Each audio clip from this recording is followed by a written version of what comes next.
Hello friends, स्वागत है आपका मेरे यूट्यूब चैनल हिंदी स्टडी में। आज के इस वीडियो में हम सामाजिक धार्मिक सुधार आंदोलन को देखेंगे।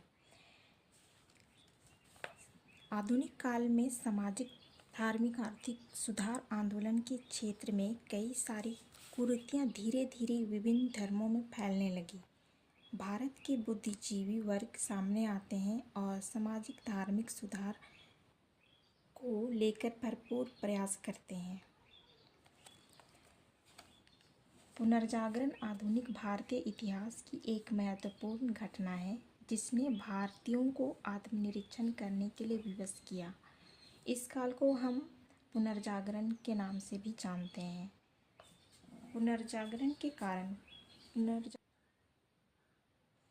पहला है भारत की सामाजिक एवं धार्मिक स्थिति। 18वीं शताब्दी का भारतीय समाज अंधविश्वासों के जाल में जकड़ा हुआ था।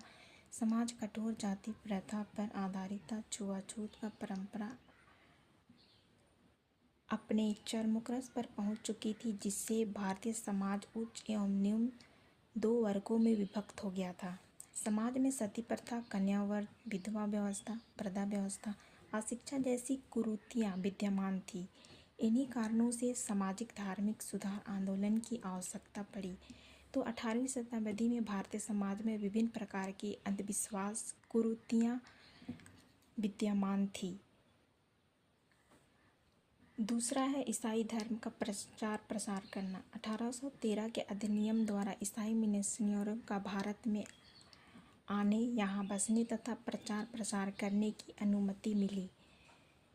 इसी समय से भारत में ईसाई धर्म के प्रचार प्रसार में तेजी आई। बड़ी संख्या में निम्न वर्ग के हिंदुओं को ईसाई बनाया जाने लगा।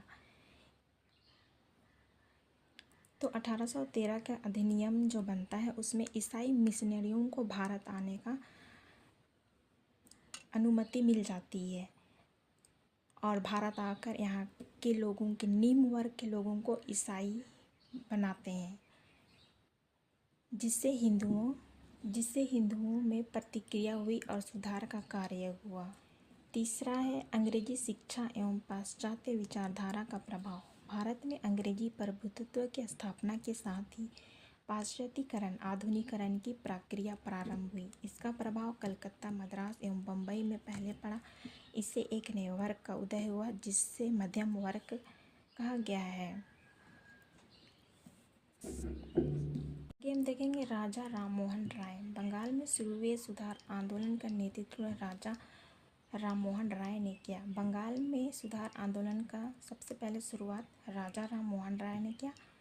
इसी कारण इन्हें भारत के नवजागरण का अग्रदूत, सुधार आंदोलन का प्रवर्तक और आधुनिक भारत का पहला महान नेता कहा जाता है। तो भारत के नवजागरण का अग्रदूत किसे कहा जाता है?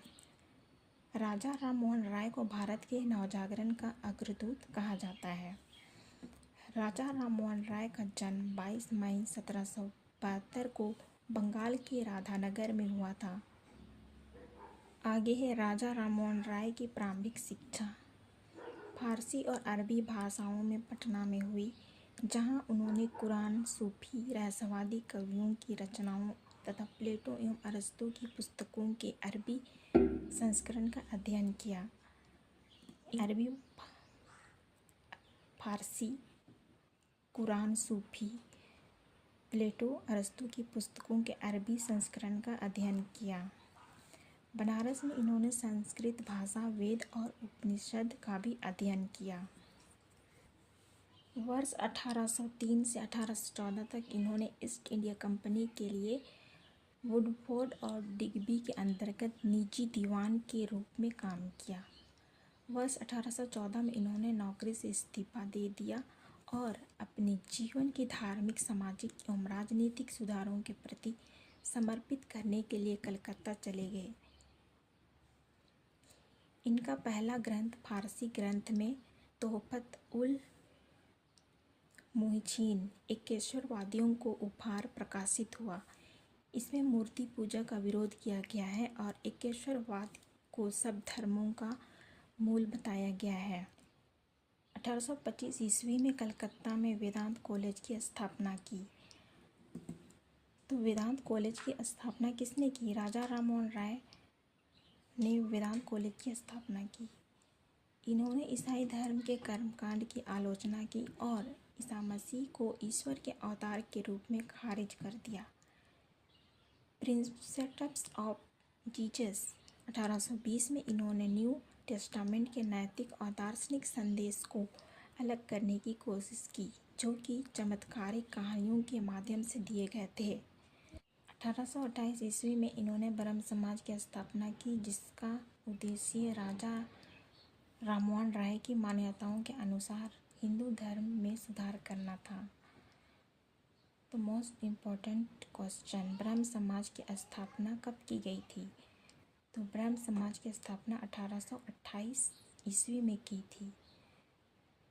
और किसने किया था ब्रह्म समाज की स्थापना? तो राजा राममोहन राय ने ब्रह्म समाज की स्थापना 1828 में की।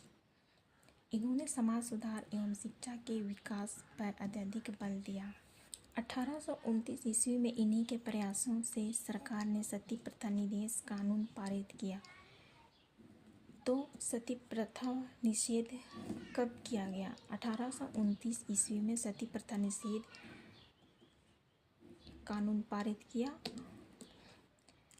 जब वर्ष 1819 में लॉर्ड हेस्टिंग्स द्वारा प्रेस सेंसरशिप में ढील दी गई, तो राजा राममोहन राय ने 3 पत्रिकाओं, ब्राह्मणवादी पत्रिका वर्ष 1821, संवाद कौमुदी बंगाली साप्ताहिक, मिरात उल अकबर फारसी साप्ताहिक का प्रकाशन किया।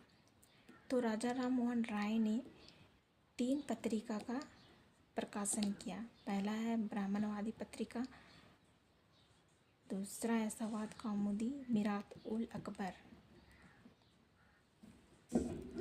1830 ईस्वी में राजा राममोहन राय दिल्ली के मुगल सम्राट अकबर द्वितीय की पेंशन से संबंधित शिकायतों हेतु इंग्लैंड गए। तभी अकबर द्वितीय द्वारा इन्हें राजा की उपाधि दी गई थी। तो राजा की उपाधि किसने दी थी? अकबर द्वितीय ने राजा की उपाधि दी थी। 1833 ईस्वी में इंग्लैंड में इनकी मृत्यु हुई और वहीं हिंदू परंपरा के अनुसार इनका दाह संस्कार किया गया। ब्रह्म समाज। राजा राममोहन राय ने वर्ष 1828 में ब्रह्म सभा की स्थापना की, जिसे बाद में ब्रह्म समाज का नाम दिया गया। यह पुरोहितों अनुष्ठानों और बलि आदि के खिलाफ था। यह प्रार्थना, ध्यान और शास्त्रों को पढ़ने पर केंद्रित था। यह सभी धर्मों की एकता में विश्वास करता था। यह आधुनिक भारत में पहला बौद्धिक सुधार आंदोलन था, जिससे भारत में तर्कवाद और प्रबोधन का उदय हुआ, जिसने अप्रत्यक्ष रूप से राष्ट्रवादी आंदोलन में योगदान दिया। यह वर्ष 1866 में 2 भागों में विभाजित हो गया, अर्थात भारतीय ब्रह्म समाज का नेतृत्व केशव चंद्र सेन ने और आदि ब्रह्म समाज का नेतृत्व देवेंद्र टैगोर ने किया। ब्रह्म समाज के संस्थापक है राजा राममोहन राय। आदि ब्रह्म समाज के संस्थापक है देवेंद्र नाथ टैगोर। भारतीय ब्रह्म समाज के संस्थापक है केशव चंद्र सेन। साधारण ब्रह्म समाज संस्थापक आनंद मोहन बसु एवं उनके सहयोगी। आगे देखेंगे ईश्वरचंद्र विद्यासागर। 26 सितंबर 1820 को पश्चिम बंगाल में ईश्वरचंद्र बंदोपाध्याय के रूप में जन्मे। इन्हें 1839 में संस्कृत और दर्शन में निपुणता के लिए विद्यासागर की उपाधि से सम्मानित किया गया था। तो ईश्वरचंद्र विद्यासागर का जन्म 26 सितंबर 1820 को पश्चिम बंगाल में हुआ। विद्यासागर इन्हें उपाधि दी गई थी। इनका पहले का नाम ईश्वरचंद्र बंदोपाध्याय था। 21 वर्ष की आयु में ईश्वरचंद्र फोर्ट विलियम कॉलेज में संस्कृत विभाग के प्रमुख के रूप में शामिल हुए। ये 19वीं सदी के बहुश्रुत समाज सुधारक थे, जिसका भारत में महिलाओं की स्थिति को बदलने में योगदान उल्लेखनीय है। समाज सुधार के क्षेत्र में इनका सबसे बड़ा काम विवाह को कानूनी मान्यता दिलाने में थी।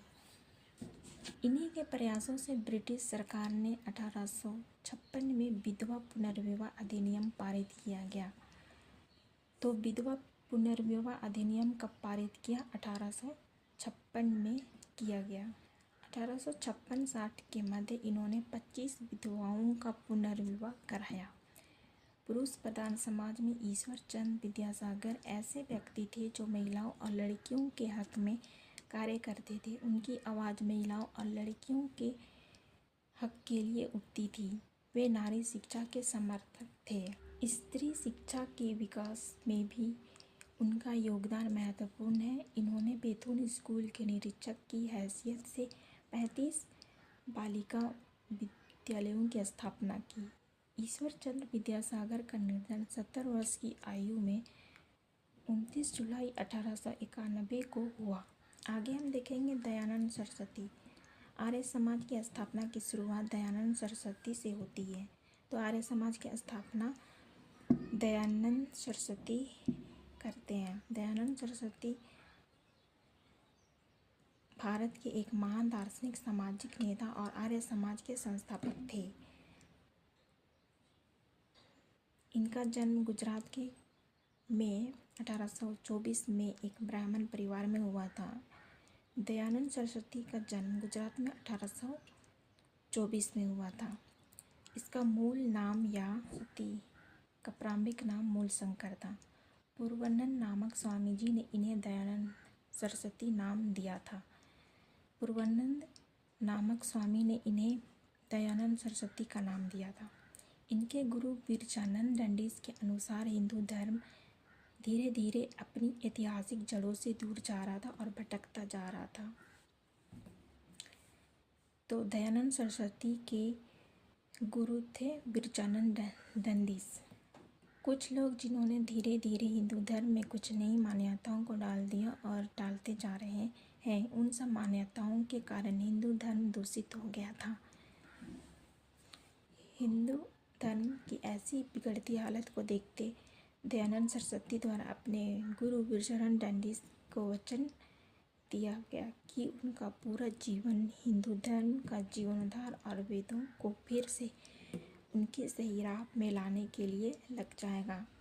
तो दयानंद सरस्वती अपने गुरु को वचन देते हैं कि उनका पूरा जीवन हिंदू धर्म को सुधार लाने में लग जाएगा। इसी क्रम में सबसे पहला प्रयास दयानंद सरस्वती जी ने 1863 में आगरा में धर्म के प्रचार के लिए पाखंड खंडनी पताका फहराई। इसका संदेश यह था कि हिंदू समाज में आई कुरीतियों को दूर करना। तो पाखंड खंडनी पताका किसके द्वारा स्थापित किया गया था? तो दयानंद सरस्वती के द्वारा पाखंड खंडनी पताका फहराई गई थी।